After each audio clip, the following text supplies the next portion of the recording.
এই পাশে আছি, ওরা মনে বুঝতেই পারে না যে আমি একজন লোক এখানে গুলি লাগা পড়ে আছি।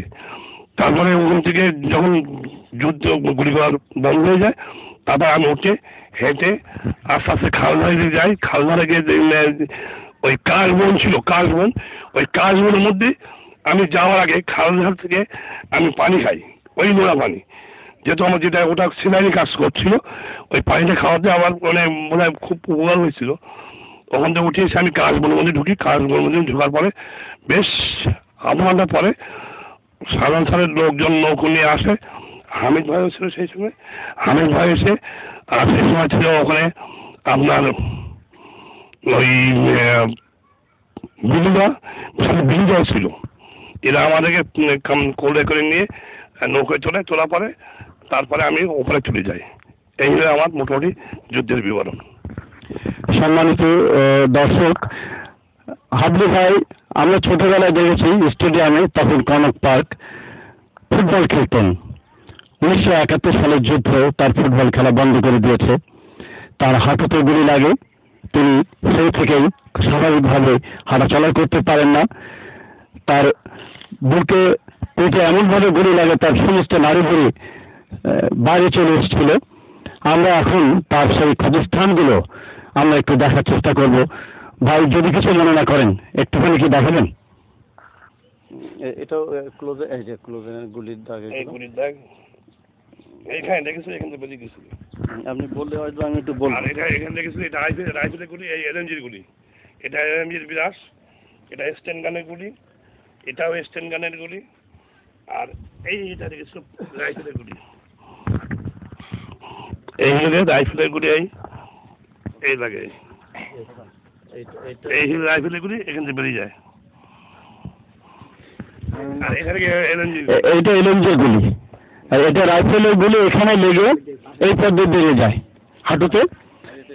আর এটা স্টেন গানের গুলি, এটা স্টেন গানের গুলি, এই এখান থেকে বেরিয়ে যায়, এখানে থাকে, এখান থেকে বেরিয়ে যায়।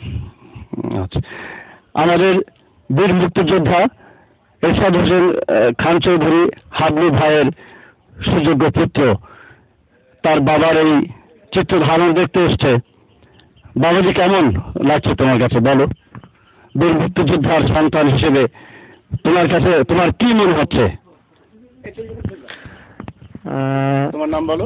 আমার নাম আশরাফ হোসেন খান চৌধুরী শান্ত। আমি একজন মুক্তিযোদ্ধার সন্তান হিসেবে নিজেকে গর্বিত মনে করি। তোমার জন্য দেশের উপরে অনেক দায়িত্ব, তোমার বাবার অসমাপ্ত কাজ তোমাকে করতে হবে, কি মনে করো তুমি? চেষ্টা করব। ধন্যবাদ তোমাকে। ওদিক ফেরেন আপনি, ওদিক ব্যাস বুঝছেন। এখানে